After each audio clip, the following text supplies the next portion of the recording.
Hello students, मैं भागवत सोढ़ा आप सभी का बीके इंस्टीट्यूट में स्वागत करता हूँ। आज हम थोड़ा बहुत जीएसटी के बारे में पढ़ते हैं, तो चलिए आज का सेशन हम शुरू करते हैं।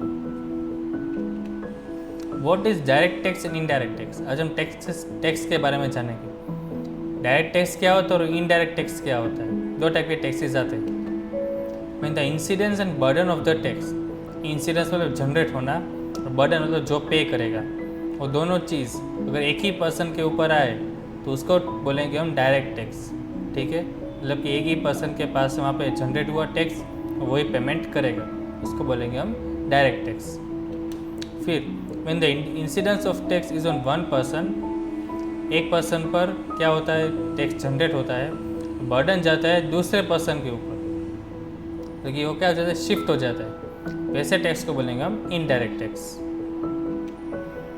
अब व्हाट इज जीएसटी। जीएसटी का फुल फॉर्म होता है गुड्स एंड सर्विस टैक्स। जो गुड्स और सर्विस पे जो टैक्स लगता है उसको हम बोलेंगे जीएसटी।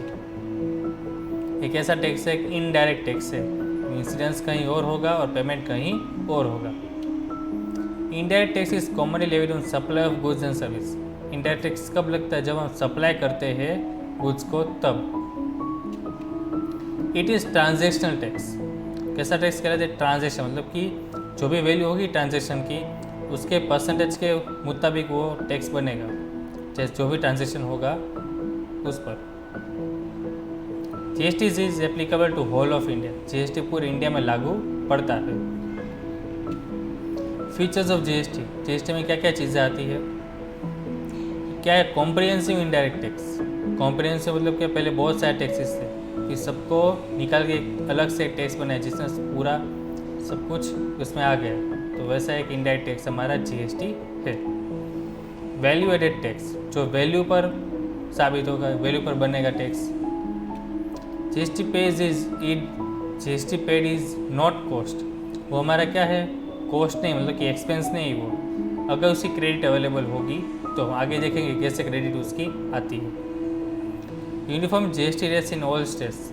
इंडिया में जितने भी स्टेट्स है सभी जगह पर सेम जीएसटी रेट्स है।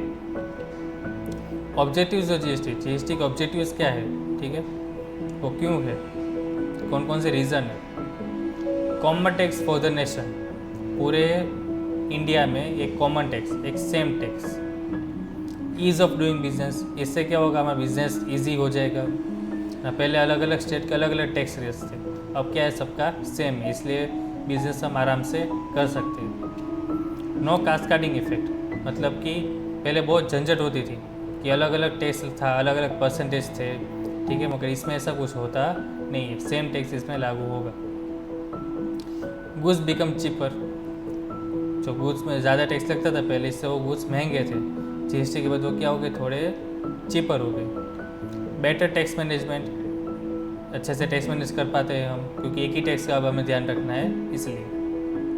Attracting foreign investor.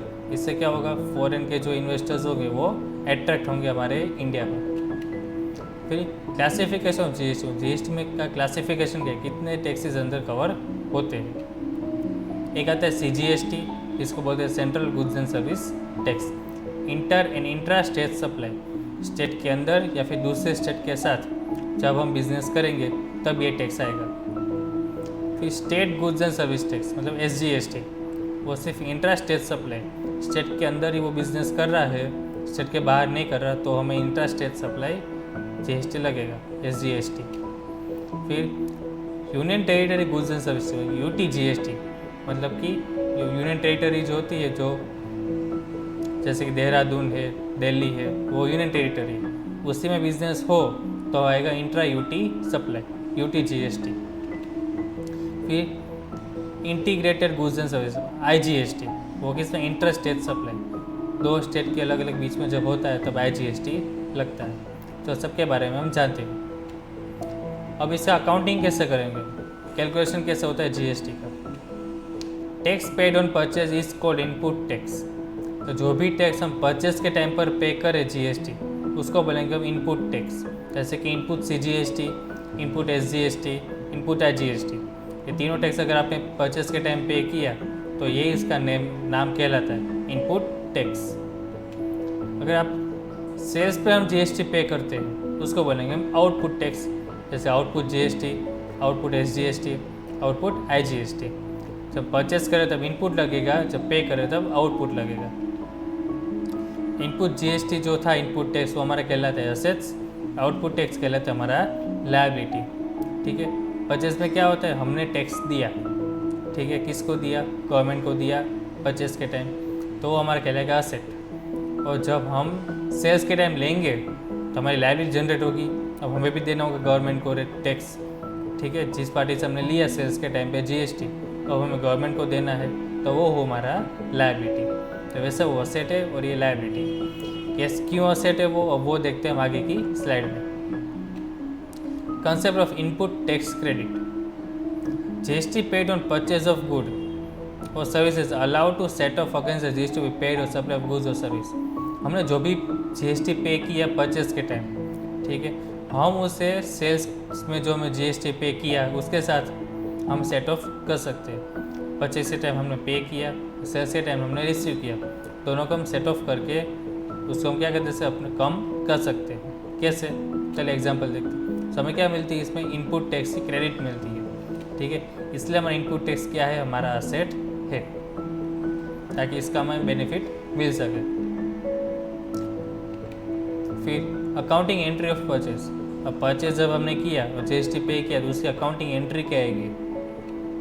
Goods purchase of ₹10,000 in cash, हमने 10,000 में गुड्स खरीदा, on which SGST charge at 9%, SGST charge लगा 9% और सीजीएसटी चार्ज किया 9%। ठीक है, उसकी एंट्री क्या होगी, purchase account debit 10,000, input SGST 900, input CGST 900, 10,000 का 9% 900, टोटल कैश अकाउंट 11,800।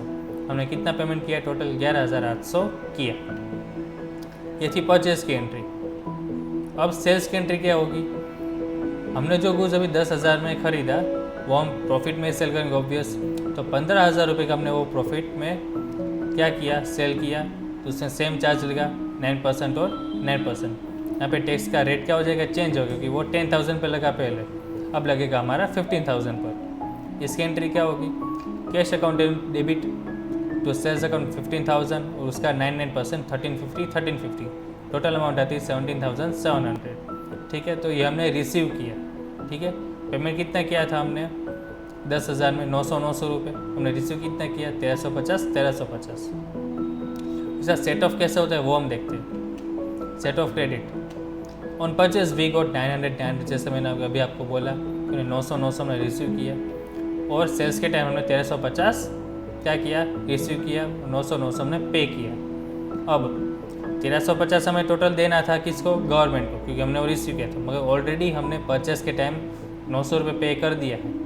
ठीक है, तो गवर्नमेंट ने ये कहा कि आप 900 ना दे तो चलेगा अलग से, वो उनके पास इनडायरेक्टली पहुंच गया है, इसलिए 900 में क्या करना है, उसमें से माइनस करना है, सेट ऑफ करना है। तो हमें कितना देना पड़ेगा, सिर्फ 450 रुपये। सेम किसका रहेंगे, अब इनपुट सीजीएसटी का, वो था एसजीएसटी का, सेम सीजीएसटी का भी। ठीक है, 1350 पेमेंट पहले हमने रिसीव किया, फिर पेमेंट हमें 900 किया था, उसका सेट ऑफ करके हमें अमाउंट क्या आएगी, टोटल टैक्स पेबल 450, मतलब कि हमें गवर्नमेंट को सिर्फ कितना देना है, 450 देना है। हमने रिसीव किया था 1350 से। परचेस के टाइम हमने जो इनपुट मिले तो हमारी क्या कहलाती है, असेट कहलाती है, ताकि हमें उसमें से डिडक्शन मिलता है। फिर अब आईजीएसटी, वो हमने सीजीएसटी एसजीएसटी देखा, अब देखते हैं आईजीएसटी। ये अदर स्टेट के साथ करेंगे डीलिंग तब लगता है डायरेक्ट 18%।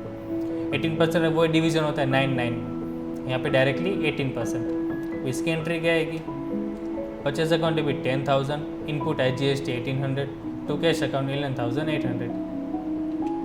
अब जो हमने 10,000 में परचेस किया उसको हम 15,000 में सेल करेंगे, सेम 18% प्रॉफिट जीएसटी लगेगा।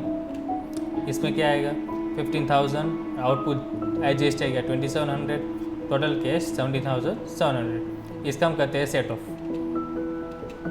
On purchase we got, purchase हमने किया था, उन्होंने पेमेंट कितना किया था, 1800 का पेमेंट किया था, और सेल्स के टाइम उन्होंने 2700 रिसीव किया। तो हमें सिर्फ देना कितना पड़ेगा, 2700 नहीं, 1800 माइनस करके जो भी बचेगा अमाउंट वो हमारा नेट टैक्स पेबल आएगा 900 रुपये। हमें पेमेंट कितना करना पड़ेगा, सिर्फ 900 रुपये करना पड़ेगा। क्रेडिट सेट ऑफ मैकेनिज्म हमने तो किया, देखा अभी कि हमने क्या किया, सेट ऑफ किया। तो कौन किसके साथ सेट ऑफ होगा अब हम वो देखते हैं। अगर आपके पास IGST की क्रेडिट पड़ी है, ठीक है, कौन सी क्रेडिट पड़ी है आपके पास, IGST की, तो फर्स्ट यूज़ क्या होगा उसका, सबसे पहले IGST लायबिलिटी पेमेंट करनी होगी आपको। अगर उसके बाद कुछ बचा तो आप CGST लायबिलिटी पेमेंट कर सकते हो, बाकी भी कुछ शायद अमाउंट बचा तो आप SGST लायबिलिटी भी पे कर सकते हो। आपके पास CGST की क्रेडिट पड़ी है तो आपको सबसे पहले CGST की पेमेंट करना पड़ेगा। अगर आपके पास कुछ बच गया फिर तब IGST की लायबिलिटी पे कर सकते हो।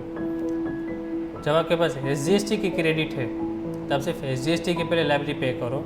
अगर आपके पास कुछ बचा तो IGST की लायबिलिटी आप पे कर सकते हो। IGST से आप तीनों की पे कर सकते हो, मगर CGST से सिर्फ आप अलग से IGST की पे कर सकते हो, और SGST में भी सेम सिर्फ IGST की आप पे कर सकते हो और किसी की पे नहीं कर सकते, ठीक है। तो ये आपका क्या था, क्रेडिट सेट ऑफ मैकेनिज्म की कौन सी क्रेडिट आप किस पर यूज़ कर सकते हो, ठीक है। तो यह था हमारा GST का इंट्रोडक्शन कि क्या होता है GST, ठीक है, कैसे बना है, उसकी एंट्री कैसे करेंगे, उसकी सेट ऑफ मैकेनिज्म कैसा होगा, ये सब कुछ हम टैली में भी देखेंगे। तो यह था हमारा आज का GST का टॉपिक। 2-3 बार देखिए, ठीक है, उसके ट्रांजेक्शन जो हमने देखे वैसे प्रैक्टिस कीजिए, अलग अलग बनाइए, कैलकुलेशन कीजिए, और सेट ऑफ मैकेनिज्म वो जो वाला टेबल था उसे याद कीजिए, ठीक है। तो अब मिलते हैं हम अगले सेशन में। Thank you.